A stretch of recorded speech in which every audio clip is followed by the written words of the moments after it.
আর বাংলার একটা প্রতিবেদনকে কেন্দ্র করে দেবাংশু ভট্টাচার্য তার বক্তব্য রাখলেন ভিডিও বার্তায়।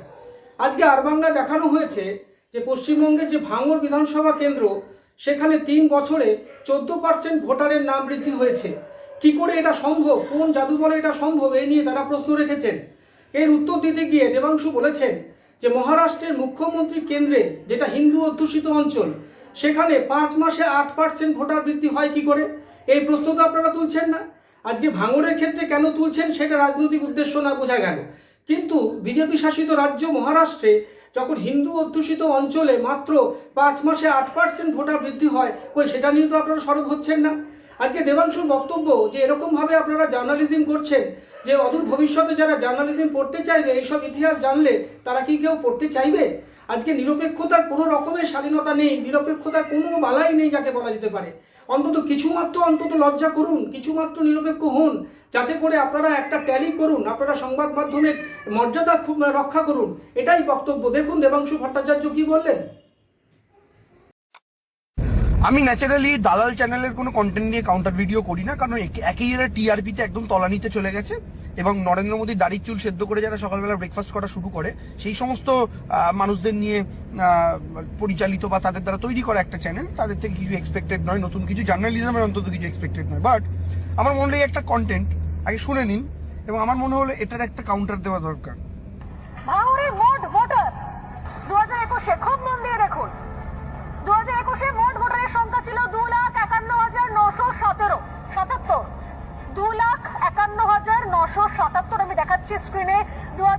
মোট ভোটারের সংখ্যা হয়ে গেছে 2,87,293। কোন আধুনিক সমীকরণে, আধুনিক মেকানিজমে, সুস্থ গণতন্ত্রে, ডেমোক্রেসিতে আপনি বলুন তো 3 বছরে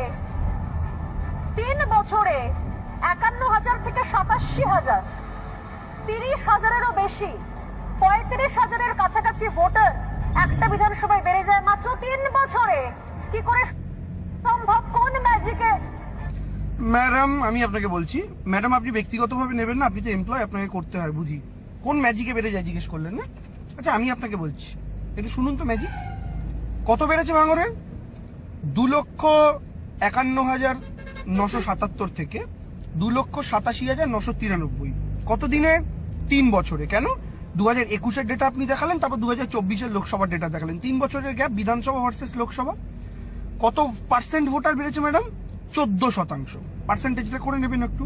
আচ্ছা ম্যাডাম আমি আপনাকে জিজ্ঞেস করছি, মহারাষ্ট্র বিধানসভা নির্বাচন, ঠিক আছে, মুখ্যমন্ত্রীর কনস্টিটিউয়েন্সি, আমি অন্য কোনো গোটা রাজ্যের অন্য কোনো কনস্টিটিউয়েন্সি যাচ্ছি না, ডাইরেক্ট মুখ্যমন্ত্রী দেবেন্দ্র ফডনভিস, ঠিক আছে। 5 মাসের গ্যাপ বলছি। লোকসভা নির্বাচন হয়েছিল 2024-এ কবে, আর তার ঠিক 5 মাসের মাথায় মহারাষ্ট্র বিধানসভা নির্বাচন হয়।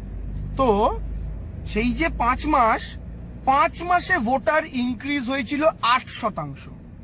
কত? 5 মাসে 8%। এবার ম্যাডাম আপনাদের তো টিমে খুব ভালো ভালো বিদ্বান লোকজন আসে বলে বিশ্বাস করি, যে বিদ্বান লোকজনদেরও গোবর খাইয়ে আপনারা তো আপনাদের চ্যানেলে কাজ করতে হয়, একটু তাদেরকে অঙ্ক করতে বলবেন তো ম্যাডাম, যে 5 মাসে যদি 8% ইনক্রিমেন্ট হয় ভোটারে, তাহলে সেটাকে বাংলার এই ভাঙড়ের মতো যদি আপনি 36 মাসে ফেলেন, যেহেতু 3 বছরের গল্প আপনি শোনালেন, 3 বছর মানে 3 বারণ 36, তাহলে 5 মাসে 8% বাড়লে 36 মাসে কত পার্সেন্ট বাড়বে ম্যাডাম? অঙ্কটা কত হয় জানেন? 57% ইনক্রিমেন্ট। 57% ইনক্রিমেন্ট 36 মাসে হয়। কোন কনস্টিটিউয়েন্সিতে হয়েছে? মহারাষ্ট্রের মুখ্যমন্ত্রীর কনস্টিটিউয়েন্সিতে। এবং সেটা কোন কনস্টিটিউয়েন্সি? হিন্দু অধ্যুষিত কনস্টিটিউয়েন্সি। আপনি ভাঙড়টা কেন ইচ্ছা করে পিক করেছেন সেটা তো আমরা বুঝি, আমরা তো গরু ছাগল নই, আর আমাদের কপালে তো অমিত শাহ লেখা নেই বা শুভেন্দুও লেখা নেই, ফলে আমরা বুঝি। কিন্তু বিষয়টা হচ্ছে, আপনি ভাঙড়ে যেটা দেখাতে চাইলেন সেটা 14% 36 মাসে, আর আমি আপনাকে মহারাষ্ট্রের বিজেপির মুখ্যমন্ত্রীর কনস্টিটিউয়েন্সি দেখালাম, যেটা 57% হয় 36 মাসে। তো কোন জাদু বলে, কোন ম্যাজিকে? এই প্রশ্নটা রিপাবলিক বাংলায় না করে ম্যাডাম, এই প্রশ্নটা একটু হিন্দি চ্যানেলটাই করুন না। এই প্রশ্নটা একটু মহারাষ্ট্রের বিজেপির মুখ্যমন্ত্রীটাকে জিজ্ঞেস করুন না, যে 14%-এর রেকর্ড ভেঙে দিয়েছে 57% করে। এবং এটা একটা কনস্টিটিউয়েন্সি বললাম, শুধু মুখ্যমন্ত্রীটা, যেন আপনাদের খুঁজতে সুবিধা হয়, কারণ আপনারা তো খুব একটা জার্নালিজমের জন্য পরিশ্রম করেন না, ওই বিজেপি হোয়াটসঅ্যাপে যেটা পাঠায় মেরে দেন, তো আপনাদের পরিশ্রম করতে হবে, অনেক খুঁজতে হবে, তাই আমি ডাইরেক্ট মুখ্যমন্ত্রীটা দিলাম, মহারাষ্ট্রের মুখ্যমন্ত্রীটা। এবার বাকি অন্যান্য কনস্টিটিউয়েন্সি আরো আছে যেটা 60, 65, 70% কোনো ব্যাপার নয়, বেড়েছে। হিন্দু অধ্যুষিত, কিন্তু 5-7টা করে বাচ্চা করার গল্প নেই। হিন্দু অধ্যুষিত, বাংলাদেশের বর্ডার নয়, হিন্দু অধ্যুষিত বিরাট বেড়েছে। এই অভিযোগের পরই তো ভোট চুরির অভিযোগটা এসেছিল, যেখানে নরেন্দ্র মোদী আজকে পৃথিবীর যেখানেই যাচ্ছেন, ভারতের যেখানেই যাচ্ছেন, ভোট চোর বলে তাকে ডাকছে, আর মোদীজি মুখটা ঢেকে নিচ্ছেন। তো ভোট চোরের রাজত্বে, ভোট চোরের সম্রাট থাকাকালীন ভারতবর্ষের প্রত্যেকটা রাজ্যে এই করে করে ভোটে জিতছে বিজেপি, মহারাষ্ট্র থেকে শুরু করে, দিল্লি থেকে শুরু করে হরিয়ানা। আর আপনি সেখানে বাংলার 14% ইনক্রিমেন্ট দেখাচ্ছেন, তাও 3 বছরে। একটু লজ্জা শরম করুন, একটু লজ্জা করুন। জার্নালিজমের নামে যা করছেন, পরবর্তী প্রজন্ম যখন জার্নালিজমের পড়াশোনা করবে, সেই মুহূর্তে তো মানে আপনাদের ইতিহাস পড়লে আর জার্নালিজম পড়তে চাইবে না। একটু লজ্জা করুন প্লিজ। আমাদের ভিডিও ভালো লাগলে লাইক ও শেয়ার করুন, কমেন্ট সেকশনে গিয়ে জানান আপনাদের মতামত। আরও ভিডিও পেতে চ্যানেলকে সাবস্ক্রাইব করুন। প্রতি মুহূর্তে খবরের আপডেট পেতে প্রেস করুন বেল আইকন।